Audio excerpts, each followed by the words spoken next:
Amazon Kindle Direct Publishing can be quite the lucrative opportunity, as I've often shared here on this channel. From newbies to experienced indie authors, we've come to appreciate what Amazon has to offer to the self-publishing community. However, there are way too many features to keep track of, and sometimes it can be overwhelming. And that's why I thought I would share some of the most common missed features, as well as some of them that you aren't even aware of. You're going to want to make sure that you stay tuned to today's video. This is Self-Publishing with Dale, and if you want to learn more about publishing ebooks, audiobooks, print books, and more, make sure that you subscribe to this channel and turn the bell notifications on so you don't miss a single video. Stick around to the end because I've got a bonus tip for you as it relates to Amazon KDP, and I'll bet you've never heard of this. We can all agree that Amazon KDP is quite the opportunity, but conversely speaking, it can be somewhat overwhelming, and especially when it comes to all of the features that are available. That's why I thought I'd go ahead and put together a little list of some of the features that you may have seen before and never used, and some of them you may have missed altogether. Exclusive category placement. You'll find from time to time when you're browsing on the Amazon platform, there are some categories and browse paths that you didn't necessarily see inside your Amazon KDP dashboard. You could scroll through the long list of those categories inside your dashboard and never find those. It's because these are niche related topics that Amazon says, okay, this is just for our platform, whereas the other ones are for organizing elsewhere.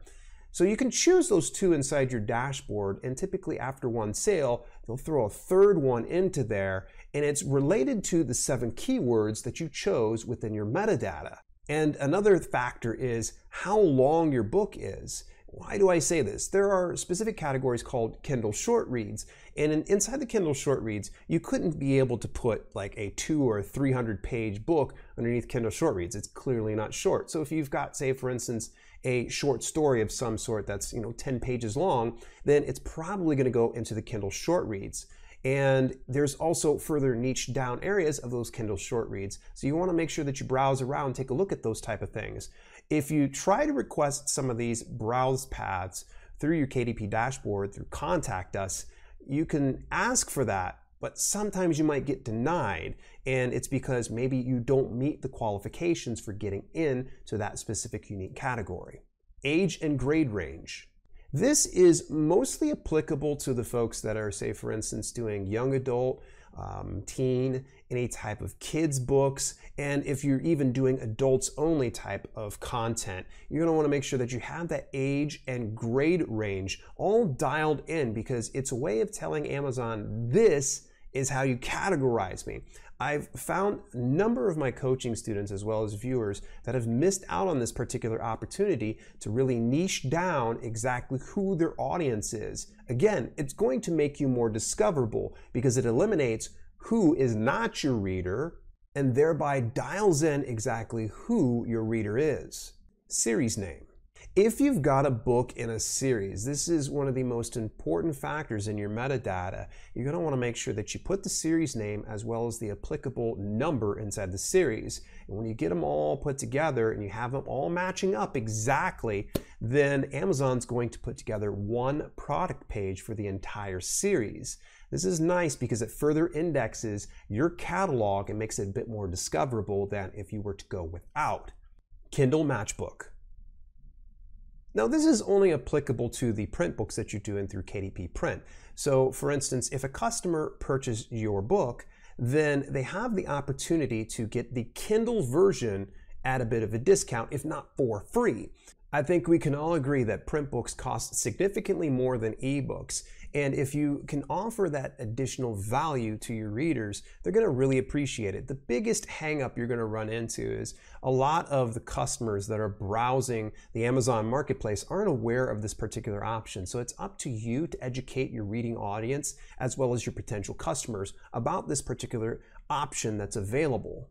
For me, I typically like to have my print books a little bit higher than most, and then I'll go ahead and add in the ebook 100% free. So that way, if they don't have their book with them and they're out and about, they're able to read it from their mobile device.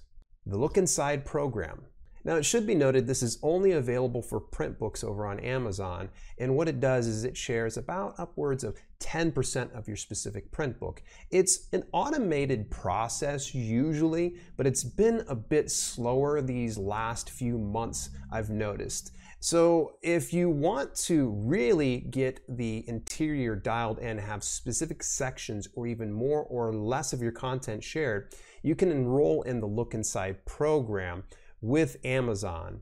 Being enrolled in the program just allows it to where you can actually share specific portions of your book and avoid other portions.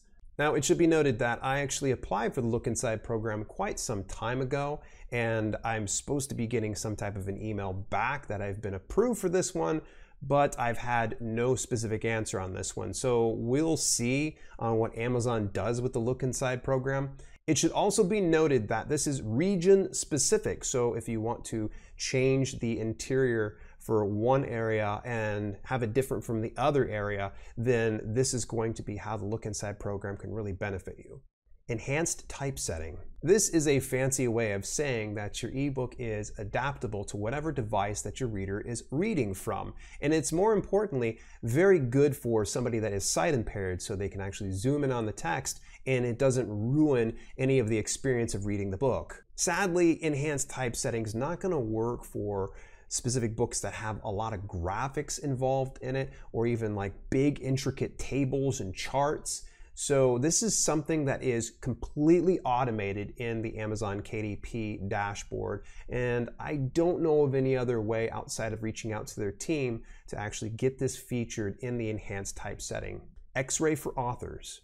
Big shout out to my boy Keith Wheeler Books, and actually he was one of the ones that turned me on to Xray. I'd heard about this some time ago, and I just kind of held off because I was like, it sounds too complicated. But it actually is quite easy, and it's another way that you can deliver additional value to your readers via the ebook. Think of it like Easter eggs for your book instead of just like Easter eggs in movies and DVDs. In Amazon's word, they say this: Xray for Authors is a free Kindle Direct publishing tool that enables you, the author, to add your own descriptions or commentary that will show up when the reader engages the Xray feature. It's really quite simple, actually. All you need to do is go into your dashboard, find the particular book that you want to enable Xray. You're going to find the ellipses at the very end, click on that, add Xray, and it's going to send you an email as soon as it does the automated process of determining a few of the areas that you can highlight. And then all you got to do is go back in. You can really look over some of the things that they highlighted. You can refuse to use those. You can add in additional ones. So this is just another great way to build more value within the contents. Great on Kindle. I've mentioned this, and actually it's probably been over a year ago, about the Great on Kindle program, and it is an invite-only program for nonfiction books. Amazon even goes on to say about the benefits that if your nonfiction ebook qualifies for Great on Kindle, it will be eligible for a detailed page message that identifies it as a high-quality book, promotional credit offers for customers, nominations for potential merchandising opportunities, and all of this is subject to change. You also, what I've found with some of the Great on Kindle books, you get an individual category for Great on Kindle. So this is another way that you can be further indexed within the Amazon platform. The big catch, if I can recall, was you were only getting 50% royalty payout, but don't scoff at that. If you're an author who's putting in high resolution images and your files are particularly large, you will know that eats into your bottom line, and you're not going to make as much money as somebody who's putting out that type of content as somebody else who's just putting in just the very basics within the contents of their book. Just so you know, in order to actually qualify for the Great on Kindle program, you need to actually have images that are high resolution, enhanced typesetting enabled, accurate metadata. This means that everything needs to match from how you have the title, it needs to be on your cover, so on and so forth. Xray enabled, free of typos and errors, and lastly, an author central page. I'm still kind of on the fence when it comes to Great on Kindle because they're still a bit ambiguous on how you can actually get in there because there's no application process. So essentially you just have to hold your breath and hope for the best. And the bonus tip, Author Central. Before you click away, you need to hear me out on this one. This is crazy. It's going to send your eyebrows, I promise you. In fact, if it's new to you, I want you to drop down in the comments, new to me, down below as soon as you hear this. Outside of creating an Amazon author profile page, Author Central can be utilized for so much more than that. Of course, you can put editorial reviews, you can really track and manage your sales ranks from one area, and there's just so many ways that you can leverage Amazon Author Central. In fact, I'll drop a playlist video link in the description down below, and you want to take a look at how you can utilize the Amazon Author Central page. But here is where Amazon gets the big banana sticker, and especially Amazon Author Central. If you go into your dashboard and you click the help in the top right corner and then the contact us in the top left corner, it's going to open up a few choices as far as to some inquiries that you can put in through Amazon Author Central. And this include items such as add a book, add a product that's not a book. This is an interesting one because when you actually click it, they say you can't add anything that's not a book over onto Amazon Author Central. Remove a book, update info about a book, availability of my book, and other. You actually can probably spend easily about an hour dropping down the various inquiries and finding out actual information, and they'll send you redirects before you even have to put in any kind of a question. One of the areas I found very interesting was adding subjects to your book. Now, you're probably saying subjects. Yeah, they said you can have up to 10 subjects per book. And I'm going, do you mean categories? Unfortunately, I didn't get the opportunity to ask Amazon Author Central about what the deal was with subjects because they say that you can find it on each one of the product pages. And there's no subjects on each one of the product pages. So this could be something that was a bit outdated and maybe they had this on for a few years ago and it's just kind of stayed there. But either way, 10 subjects, yeah, there you go. Big banana sticker if you can figure that one out. But here is the one that is going to blow you away, and I've shared this before. It is 5 keywords that you can relate to your specific book. Now you're probably saying, but Dale, there's 7 keywords. Yeah, 7 keywords on Amazon KDP. There are 5 keywords that you can actually attach to your book through Author Central. And you're probably scratching your head going, I don't understand this. Does this mean I can have additional keywords related to my book? Yeah, I actually got Author Central on the phone. I spent easily 20 minutes talking to him and it felt like an Abbott and Costello routine of who's on first, what's on second. So I had him clarify it for me. I said, okay, if I've got 5 keywords, I give them to you and you attach it to my title. And he said, yes.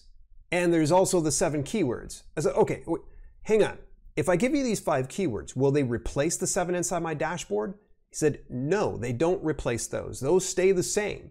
So this means you can put an additional 5 keywords on your book through Amazon Author Central. And he even gave me an extra tip. He said, you don't even have to go through the contact us. You can actually use their email, ac-general@amazon.com. When you put your inquiry in, make sure that you're using the related email to your Author Central account as well as the ASIN or ISBN of the book that you want to attach the 5 keywords. Might I recommend that if you do put an additional 5 keywords, use something that's different than the 7 keywords you're doing inside the Amazon KDP dashboard. After all that information, it's not surprising to see why some people are probably overwhelmed and have missed some of these key features when it comes to Amazon KDP. In fact, I talked a little bit about self-publishing on Amazon, the pros and cons in this next video.